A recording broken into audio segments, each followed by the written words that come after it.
ఓ 2% 3% ఓట్లు పెరిగితే గానీ పొత్తు పెట్టుకుంటే కష్టం, పొత్తు పెట్టుకోకపోతే కష్టం అని చెప్పేసింది. మరి అట్లాంటప్పుడు పొత్తుకి చంద్రబాబు వస్తున్నాడు, మీరు మాట్లాడితే సెటరేట్ అయిపోతుందండి అని చెప్పింది. మ్యాక్సిమం బార్గెనింగ్ అధినాయకత్వం చేసింది. సచ్చినోడు పెళ్లికి వచ్చిందే కట్నం, ఎంతో కొంత.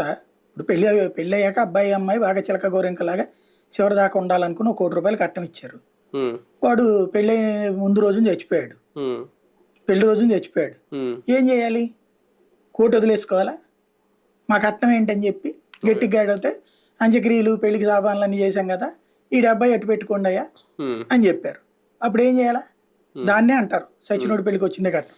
అసలు మనకు పోటీ చేసే సీన్ లేదన్నప్పుడు, మనకు ఒక్క ఓటు కూడా రాదు, ఒక్క సీటు కూడా రాదన్నప్పుడు, ఒక 60 ఎంపీ సీట్లు, ఓ 10 ఎమ్మెల్యే సీట్లు సాధించుకుని అందులో 50% వచ్చినా 25% వచ్చినా జీరోతో బిగిన్ చేసినోడికి బోనస్సే కదా. కానీ ఒకటి, చాలా రాష్ట్రాల్లో మోడీ లేదంటే అమిత్ షా వీళ్ళ నిర్ణయాలు చూసినప్పుడు మోడీ షా ద్వయం చాలా అద్భుతం, వాళ్ళ నిర్ణయాలు అది ఇదని అనుకుంటూ వచ్చారు. ఆంధ్రప్రదేశ్ విషయానికి వచ్చేసరికి మోడీ షా అని డిఫరెంట్గా చూస్తున్నారు. ఆ ద్వయాన్ని ఏదో ఒక ద్వంద్వద్వయంగా చూస్తున్న పరిస్థితి.